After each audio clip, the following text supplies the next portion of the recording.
صلی علی رسوله الکریم اما بعد اعوذ باللہ من الشیطان الرجیم بسم اللہ الرحمن الرحیم من اجل ذلك كتبنا على بني اسرائيل انه من قتل نفسا بغير نفس او فساد في الارض فكأنما قتل الناس جميعا ومن احياها فكأنما احيا الناس جميعا وقال النبي صلى الله عليه وسلم لزوال الدنيا اهون على الله من قتل رجل مسلم او كما قال عليه الصلاة والسلام. بزرگان محترم اور عزیز دوستو، گزشتہ جمعہ شہر پر جو حالات آئے، اس بات سے ہمارا شہر ہی نہیں پوری ریاست اور ملک واقف. بند کا جو سبب تھا وہ ہمارے آقا سرکار دو عالم صلی اللہ علیہ وسلم کی شان میں گستاخی تھا. رضا اکیڈمی اور آل انڈیا سنی جمعیت العلماء کی طرف سے بند کا اعلان کیا گیا تھا. شہر کی دیگر تنظیموں سے حمایت مانگی گئی تھی. شہر کی تمام تنظیموں نے اس بات پر رضا اکیڈمی اور آل انڈیا سنی جمعیت العلماء کے اعلان کی حمایت اور تائید کی. پچھلے ہفتے جو باتیں میں نے عرض کی تھی کہ ہمارے آقا سرکار دو عالم صلی اللہ علیہ وسلم کی شان میں گستاخی ہم کسی بھی درجے میں گوارا اور برداشت نہیں کر سکتے. اور میں نے حضور کے زمانے کے واقعات کو حوالے کے طور پر آپ کے سامنے پیش کیا. یہ وہ عنوان ہے جس پر پوری دنیا کے مسلمان متفق ہیں، بغیر کسی مسلکی اختلاف کے. تمام مسالک سے تعلق رکھنے والے لوگ اس عنوان پر، اس موضوع پر متفق ہیں. اس لیے بغیر کسی اختلاف کے پورے شہر کی تمام تنظیموں نے، مذہبی، سیاسی، سماجی، سبھی نے حمایت اور تائید کی. اور مالیگاؤں کا بند رضاکارانہ بند تھا، یعنی کسی نے جا کر بند کروانے کی کوشش نہیں کی گئی. پہلے سے اعلان تھا کہ یہ رضاکارانہ بند ہے، جس کو بند کرنا ہو بند کرے، جس کو بند نہ کرنا ہو نہ کرے. رضاکارانہ کا مطلب یہ ہے. لیکن عنوان ہمارے آقا کی عزت و احترام اور آپ کی شان میں گستاخی تھی. تمام ہی مسلمانوں نے اس بات پر اتفاق کیا اور شہر کو بند رکھا. جن تنظیموں اور اداروں نے اعلان کیا تھا اور ان کے اعلان کی جن تنظیموں اور اداروں نے حمایت کی تھی، ان تمام لوگوں نے اپنا کام مکمل کر لیا. کچھ لوگ تھے ذمہ دار کی حیثیت سے جو اپنا مطالبہ نویدن دینے کے لیے نکلے. راستے میں انہیں خبر ملی کہ کچھ شر پسند عناصر اس پروگرام کو ڈائنامیٹ کرنا چاہتے ہیں اور شہر کے امن و امان کو خراب کرنے کی کوشش کر رہے ہیں. تو نویدن دینے والے راستے سے واپس آ گئے اور انہیں ذمہ داروں کی طرف سے، انتظامیہ کی طرف سے یہ فون آیا کہ آپ اپنے ٹھکانے پر چلے جائیں، ہم آ کر کے آپ کا نویدن آپ کے ٹھکانے سے لے لیں گے. یہ ایک کام مکمل ہو چکا تھا اور اس بات کا اعتراف پولیس ڈپارٹمنٹ کے ذمہ داران نے بھی کیا. جو جس بات کا میں نے تذکرہ کیا ہے، اس کا اعتراف پولیس ڈپارٹمنٹ کے افسران نے بھی کیا. لیکن کچھ لوگ تھے جو اس شہر کے امن و امان کو خراب کرنا چاہتے تھے. کہا یہ جا رہا ہے کہ باہر کے لوگوں نے آ کر کے یہ حرکت کی. لیکن میں آپ کو یہ بتا دینا چاہتا ہوں کہ اس بات کا کوئی ثبوت کسی کے پاس نہیں. ایک شخص بھی ایسا گرفتار نہیں ہوا یا پولیس کی انکوائری میں نہیں آ سکا جس کا مالیگاؤں سے تعلق نہ ہو. باہر سے آ کر کے اس نے یہ فساد برپا کرنے کی کوشش کی. سوال یہ ہے کہ کہنے والا اگر یہ بات کہہ رہا ہے کہ باہر کے لوگوں نے آ کر کے یہ حرکت کی ہے تو اس کی ذمہ داری بنتی ہے کہ وہ پولیس ڈپارٹمنٹ کو اس بات کی اطلاع دے کہ یہ کون لوگ تھے اور کنہوں نے آ کر کے یہ حرکت کی. اگر آپ کو پتا ہے اور آپ بول رہے ہو تو آپ اس بات کی نشاندہی پولیس ڈپارٹمنٹ کے پاس کیوں نہیں کرتے؟ ڈپارٹمنٹ کو پتا نہیں ہے، پورے شہر کو خبر نہیں ہے، اور کوئی ایک شخص اگر یہ کہتا ہے کہ باہر کے لوگوں نے آ کر کے یہ حرکت کی ہے تو اس کی ذمہ داری بنتی ہے کہ وہ اس بات کو پائے ثبوت تک پہنچانے کے لیے انتظامیہ کو اس بات سے واقف کرائے. صرف وہ کسی کے کہہ لینے سے تو بات مانی نہیں جا سکتی نا. تو یہ جو صورتحال ہے کہ 26 اکتوبر 2001 کے فساد کے بعد سے ہندو مسلم دونوں سماج کے لوگوں نے یہ طے کر لیا کہ اب مالیگاؤں میں دنگا اور فساد نہیں ہوگا. 2006 کا بم بلاسٹ ہوا، 2008 کا بم بلاسٹ ہوا. مالیگاؤں کے لیے اتنا خطرناک مرحلہ تھا کہ اگر اس وقت ہندو مسلم فساد ہوتا تو وہ ایک تاریخ بنتا. لیکن دونوں سماج کے ذمہ داران نے اپنے شہر کو، شہر میں رہنے والے لوگوں کی جان اور مال کو بچانے کے لیے حتی الامکان فساد سے گریز کیا.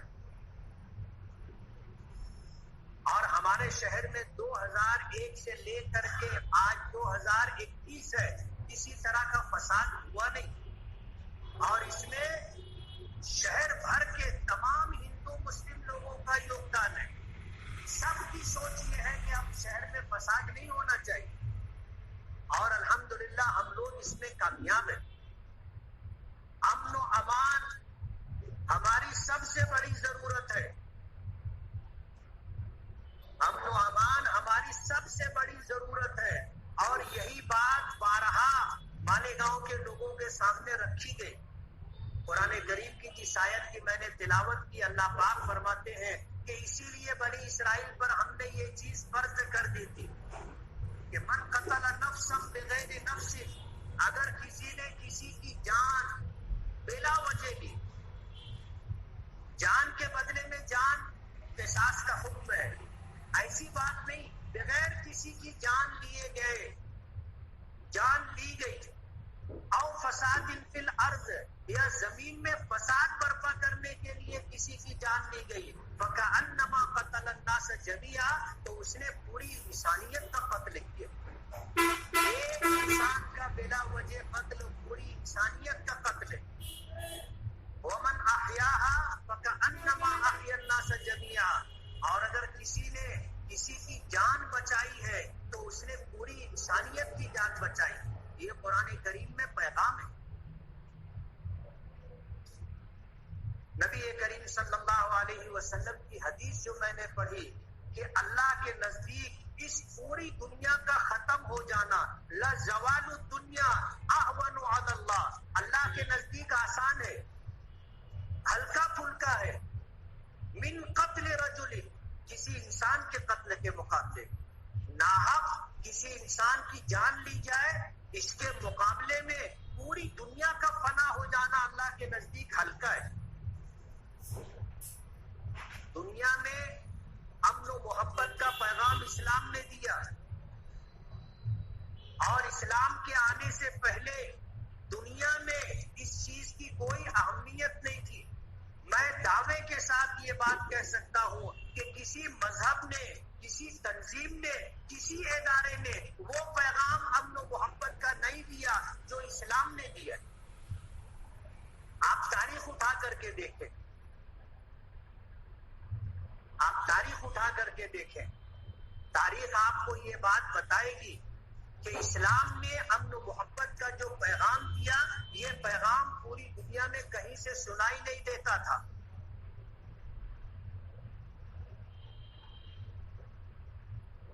یہ اسلام کی برکت ہے.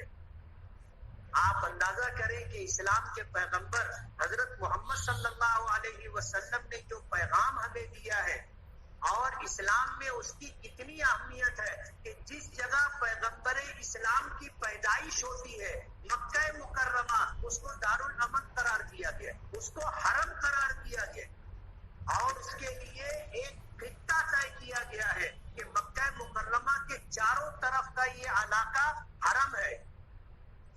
حرم کا مطلب یہ ہے کہ وہاں پر خود رو پودے درخت کاٹے نہیں جائیں گے، جنگلی جانوروں کا شکار نہیں کیا جائے گا، اور اگر کوئی جانی دشمن بھی ہو تو حدود حرم میں اس سے کوئی تعرض نہیں کیا جائے گا، حتیٰ کہ باپ کا قاتل بھی ہوگا تو حدود حرم میں اس سے کوئی تعرض نہیں کیا جائے گا۔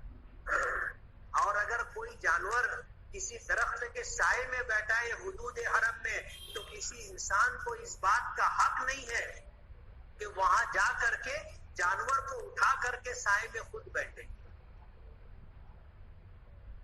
پیغمبر اسلام حضرت محمد صلی اللہ علیہ وسلم پیغمبر امن ہے، اور پیغمبر امن ہونے کی وجہ سے آپ کی پیدائش کی وہ جگہ مکہ مکرمہ، اس کے لیے حرم بنایا اللہ پاک۔ آپ اندازہ کریں امن کا اسلام میں کیا مقام ہے۔ جن لوگوں نے اسلام کے اس پیغام کی دھجیاں اڑائی، کسے باشد کوئی بھی ہو، وہ اس شہر کا خیر خواہ نہیں ہے، وہ ایمانی تقاضوں کو پورا کرنے والا نہیں ہے، اپنے ذاتی مفاد کے لیے یا اور کسی جذبے کے پیش نظر شہر کو فساد کے حوالے کرنا، لوگوں کی جان اور مال کو داؤ پر لگوا دینا، یہ اسلامی تعلیمات کا حصہ نہیں ہے۔ نبی کریم صلی اللہ علیہ وسلم کی سیرت اٹھا کر کے دیکھیں، مکے کی 13 سالہ زندگی دیکھیں،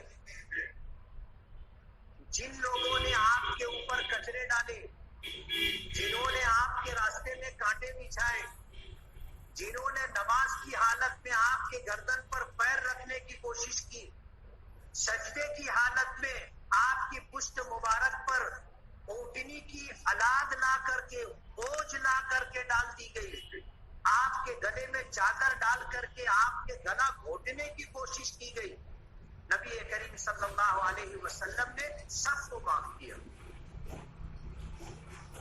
سب کو معاف کیا۔ پچھلے ہفتے میں نے وہ واقعہ سنایا تھا کہ آپ جب مکے میں فاتحانہ داخل ہو رہے تھے اور ایک صحابی، انصاری صحابی پرجوش تھے، نوجوان تھے، انہوں نے یہ بات کہی کہ الیوم یوم الملحمہ، کہ آج فساد و ٹکر کا دن ہے، آج بدلے اور انتقام کا دن ہے، آج جان لینے میں کوئی تعرض نہیں کیا جائے گا۔ جن لوگوں نے ہمارے بچوں کو یتیم کیا، ہماری بہنوں کو بیوہ ان کو کیا، آج ان کے ایک ایک لوگوں کو چن چن کر کے بدلہ لیا جائے گا۔ اس بات کو سننا تھا، ابو سفیان حضور کی خدمت میں پہنچے اور کہنے لگے کہ اللہ کے رسول، یہ بات کہی جا رہی ہے کہ یوم یوم الملحمہ، کہ آج انتقام اور بدلے کا دن ہے، تو حضور نے فرمایا تھا کہ نہیں، الیوم یوم المرحمہ، آج رحم کرنے کا دن ہے، آج معاف کرنے کا دن ہے۔ اور جس شخص نے یہ اعلان کیا تھا وہ فوج کا ذمہ دار تھا، اللہ کے رسول صلی اللہ علیہ وسلم نے اس کے ہاتھ سے جھنڈا لیا اور لے کر کے ان کے والد کو دیا، اور یہ فرمایا کہ آج بدلے کا دن نہیں ہے، معاف کرنے کا دن ہے، رحم کرنے کا دن۔ لوگ گرفتار کیے جا رہے تھے اور حضور کی خدمت میں لائے جا رہے تھے۔ جن لوگوں کو لایا گیا، دیکھا گیا کہ کچھ عورتیں ہیں، ان کے ساتھ ایک بچی بھی ہے جس کے سر کے اوپر دوپٹہ نہیں ہے۔ نبی کریم صلی اللہ علیہ وسلم نے اپنے جسم مبارک پر جو چادر تھی وہ چادر اتار کر کے دی اور کہا کہ اس بچی کے سر پر چادر نہیں ہے، اس کے سر پر چادر ڈالے۔ کہنے والوں نے کہا کہ اللہ کے رسول، وہ مسلمان نہیں ہے، وہ ایک کافر کی بیٹی ہے۔ تو حضور نے فرمایا تھا کہ بیٹی بہرحال بیٹی ہوتی ہے، بیٹی بہرحال بیٹی ہوتی ہے، چاہے وہ کسی مشرک اور کافر کی ہی کیوں نہ ہو۔ اور پھر نبی کریم صلی اللہ علیہ وسلم نے ان عورتوں سے پوچھا کہ تم کون ہو؟ تو انہوں نے کہا کہ ہم لوگ قبیلہ طے کے رہنے والے۔ وہ بچی آگے بڑھی، حضور نے پوچھا کہ بیٹی تو کون ہے؟ تو اس نے کہا کہ میں قبیلہ طے کی رہنے والی ہوں، میرے باپ کا نام حاتم طائی، یہ نام مشہور ہے، شاید ہم میں سے کوئی ایسا آدمی ہوگا جس نے یہ نام نہ سنا۔ دنیا کا سخی ترین آدمی تھا حاتم طائی۔ تو اس لڑکی نے کہا کہ میں حاتم طائی کی بیٹی ہوں۔ تو حضور نے فرمایا تھا کہ بیٹی ہم نے سنا ہے کہ تیرا باپ بہت سخی تھا۔ تو اس نے کہا کہ ہاں، میرا باپ قبیلہ طے کا سردار تھا اور بہت سخی تھا۔ تو حضور نے فرمایا، حضور نے جو بات فرمائی، حضور نے یہ فرمایا کہ بیٹی تیرے باپ کی سخاوت کی وجہ سے میں تجھے آزاد کرتا ہوں۔ سنا ہے کہ تیرا باپ بہت سخی تھا، تو تیرے باپ کی سخاوت کی وجہ سے تجھ کو آزاد کرتا ہوں۔ تو اس لڑکی نے جو بات کہی وہ بھی یاد رکھنے کے قابل ہے۔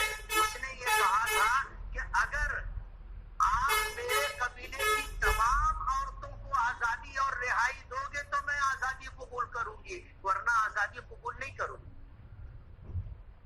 حضور نے جو بات فرمائی وہ فرمایا کہ تجھ کو تیرے باپ کی سخاوت کی وجہ سے اور تیرے قبیلے کی تمام عورتوں کو تیری انسانی ہمدردی کی بنیاد پہ آزاد کرتا ہوں، کہ تو نے اکیلے آزادی اور رہائی قبول نہیں کی، اپنے قبیلے کی تمام عورتوں کی رہائی کا تو نے مطالبہ کیا، تو تجھے تیرے باپ کی سخاوت کی وجہ سے اور تیرے قبیلے کی تمام عورتوں کو تیری انسانی ہمدردی کی بنیاد پر آزادی دیتا ہوں۔ یہ ہمارے مذہب کی تعلیم ہے، یہ ہمارے مذہب کی تعلیم ہے۔ یہ تو اللہ پاک کا بے پناہ کرم ہوا، بے پناہ احسان ہے۔ ہم اللہ کے شکر گزار ہیں، لاکھ شکر گزار ہیں کہ اس نے اس شہر کے امن و امان کو برقرار رکھا۔ ہم پولیس ڈپارٹمنٹ کے شکر گزار ہیں کہ کم تعداد میں ہونے کے باوجود، مسلسل پتھراؤ ہونے کے باوجود انہوں نے فائرنگ نہیں کی۔ چاہتے تو ان کے پاس سب سے بڑا بیس تھا، انہیں قانوناً یہ حق حاصل ہے کہ جب انہیں یہ احساس ہونے لگے کہ ہم تعداد میں تھوڑے ہیں اور سامنے لوگ بہت زیادہ ہیں، ہمیں اپنی جان کا خطرہ ہے، تو قانون نے ان کو فائرنگ کرنے کی اجازت دی۔ اس کے بعد بھی پولیس ڈپارٹمنٹ نے بہت برداشت سے کام لیا اور فائرنگ نہیں کی۔ اگر ایک فائرنگ بھی ہو جاتی اور ایک آدمی بھی اگر زخمی ہو جاتا تو اس شہر کو فساد سے بچایا نہیں جا سکتا تھا۔ پولیس ڈپارٹمنٹ نے پوری کوشش کی کہ یہ انتشار پھیلانے والا مجمع شیواجی پتلے تک نہ پہنچے، ایک چپل بھی اگر اس پر پھینک دیا جاتا تو بھی شہر میں فساد ہو سکتا تھا۔ جس طرح دکانوں کو توڑنے کی کوشش کی گئی، اگر گوشالہ کے شاپنگ سینٹر میں اس طرح کی حرکت ہوتی شہر میں فساد ہو جاتا۔ لیکن پولیس ڈپارٹمنٹ نے پوری کوشش کی اور صبر سے کام لیا، برداشت سے کام لیا۔ زخمی ہونے کے باوجود انہوں نے فائرنگ نہیں کی، حالانکہ قانوناً انہیں اس بات کا حق مل چکا تھا۔ اس لیے مالیگاؤں والوں کی طرف سے ہم پولیس ڈپارٹمنٹ کے شکر گزار ہیں۔ امن و امان ہماری سب سے بڑی ضرورت ہے۔ خدا نہ خواستہ اگر شہر میں فساد ہو جاتا تو اس فساد کے بعد کتنے لوگوں کی زندگی بھر کی کمائی ختم ہو جاتی، آگ لگا دی جاتی، پوری دکان جل کے خاک ہو جاتی، باپ دادا کے زمانے سے کمایا ہوا سارا سرمایہ ایک دن میں ختم ہو جاتا، لوگ روڈ پر آ جاتے، کتنے لوگوں کی جان چلی جاتی۔ ایک جان کا جانا اللہ کے نزدیک پوری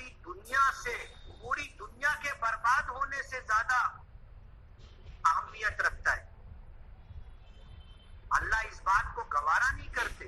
قرآن کریم کی آیات میں نے پڑھی, اس کا ترجمہ آپ کو بتایا کہ من قتل نفسا بغیر نفس, اسلام کا ایک حکم ہے جس کو قصاص کہا جاتا ہے کہ اگر کسی نے کسی کی جان لی ہے تو جان لینے والے کو جان لینے کے بدلے میں قصاصاً قتل کیا جائے گا. اور آج بھی کچھ اسلامی ملکوں کے اندر یہ سزا جاری ہے.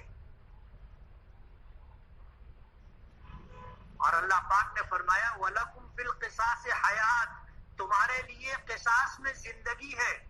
اگر ایک شخص نے کسی کو ناحق قتل کیا ہے تو قتل کرنے والے کو قصاصاً قتل کیا جاتا ہے. یہ اسلام کی سزا ہے. اور رات کے اندھیرے میں تنہائی میں اس کو سزا نہیں دی جائے گی. قصاص کا مطلب یہ ہے کہ جمعہ کی نماز کے بعد چوک چوراہے پر لایا جائے گا, اعلان کیا جائے گا, لوگ جمع ہوں گے اور سب کی موجودگی میں اس کی گردن ماری جائے گی. جو دیکھ لیتے ہیں کئی کئی دن تک کھانا نہیں کھا سکتے, کئی کئی دن تک ان کی نیند اڑ جاتی ہے. اور یہ معمولی واقعہ نہیں ہے. اسلام نے یہ سزا دی ہے کہ ناحق جان لینے والے کو قصاص میں قتل کیا جائے گا.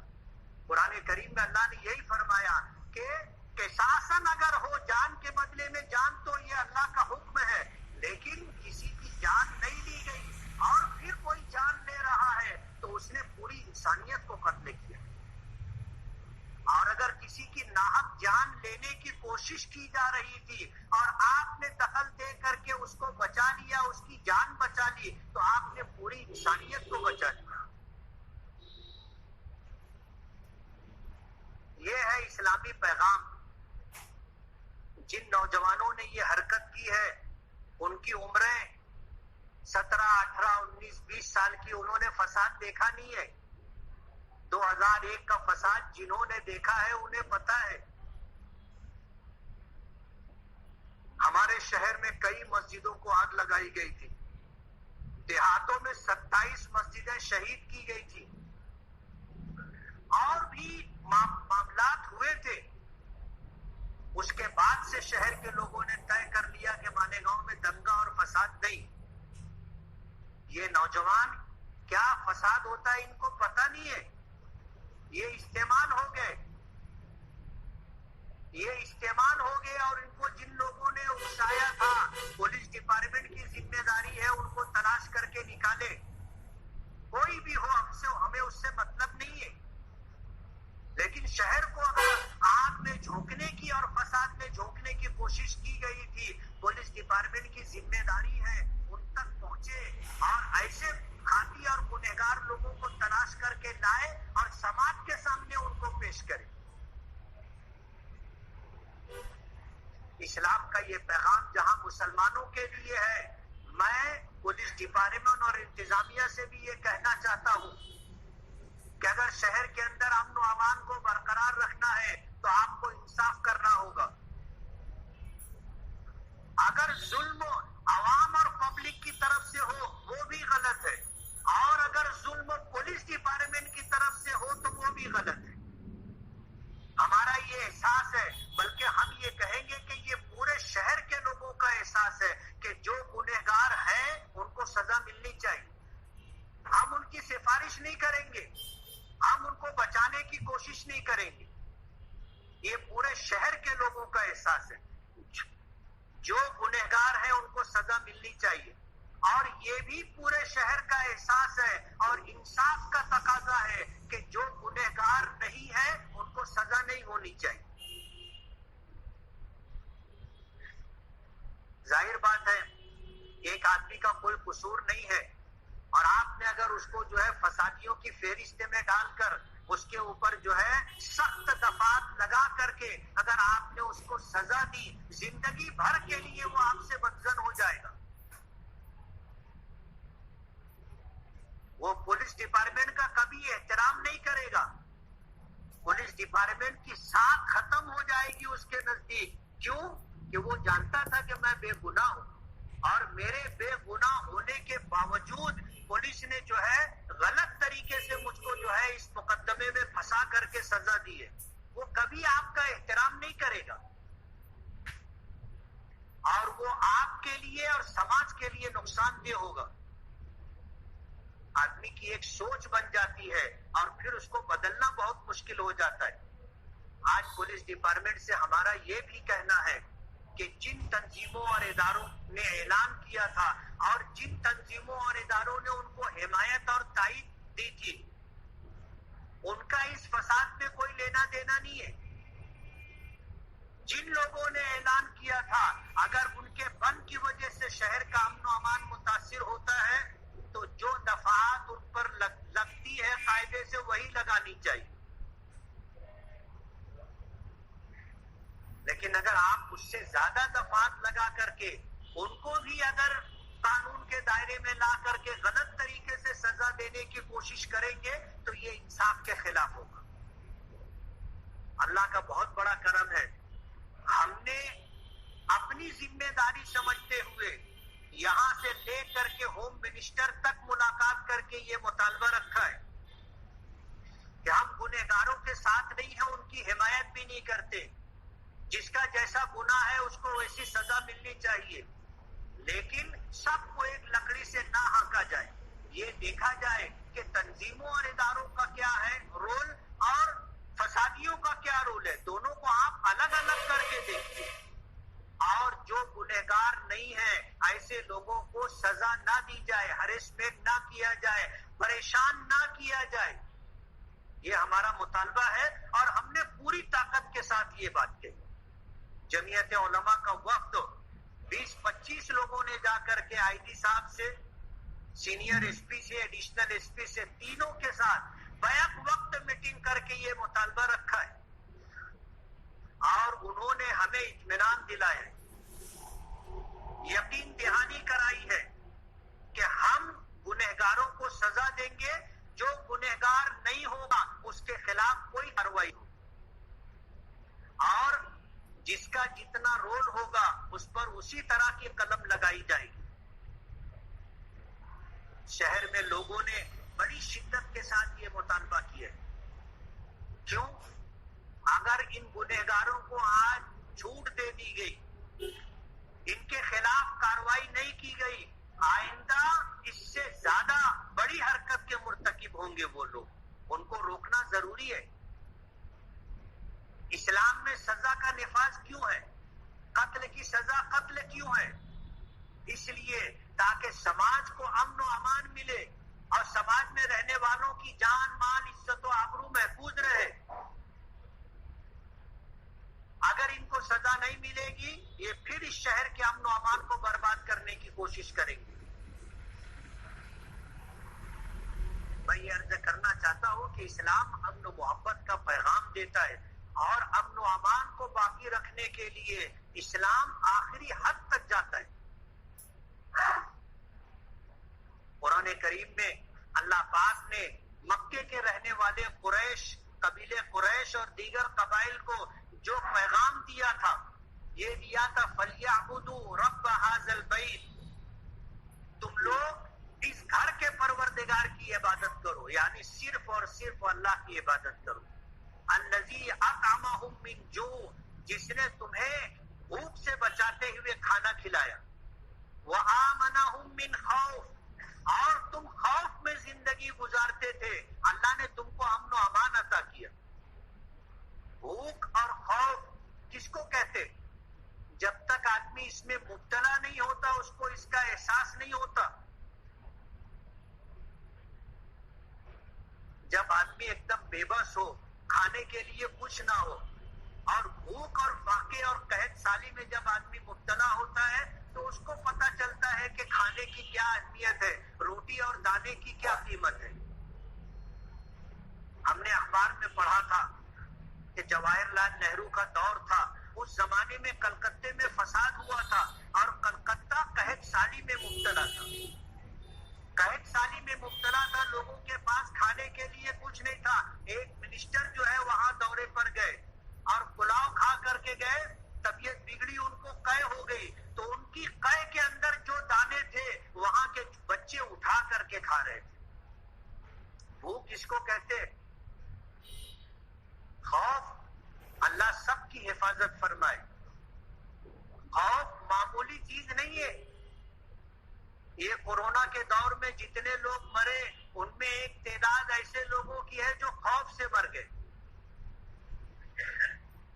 ایک دم اچھے تھے، ایک دم اچھے تھے، یہ ہو گیا کہ تم کو کورونا ہو گیا ہے، خوف سے مر گئے۔ لوگ بولتے تھے کہ یار 2 گھنٹہ پہلے تو ایک دم اچھے رہے۔ دہشت اور خوف کس کو کہا جاتا ہے؟ اللہ ہم لوگوں کو ایسے برے حالات سے بچائے۔ اللہ پاک نے اپنا احسان جتلایا، مکے کے رہنے والے لوگوں کو یہ بتایا فَلْيَعْبُدُوا رَبَّ هَذَا الْبَيْتِ کہ تم لوگ اس گھر کے پروردگار کی عبادت کرو، الذی اطعمہم من جوع جس نے تمہیں بھوک سے بچا کر کے کھانا کھلایا، وآمنہم من خوف اور خوف سے نکال کر کے تم کو امن و امان عطا کیا۔ اس لیے امن و امان ہماری بہت بڑی سب سے بڑی ضرورت ہے۔ اگر امن و امان ہے تو دیگر نعمتوں سے بھی آدمی لطف اندوز ہو سکتا ہے، اور اگر دل میں خوف ہے، دل میں خوف ہے تو پھر کوئی نعمت نہیں لگتی، اور کسی نعمت کو آدمی لطف اندوزی کے ساتھ استعمال نہیں کر سکتا۔ اس لیے شہر میں امن و امان برقرار رہے، یہ صرف پولیس ڈپارٹمنٹ کی ہی ذمہ داری نہیں، ہماری بھی ذمہ داری ہے،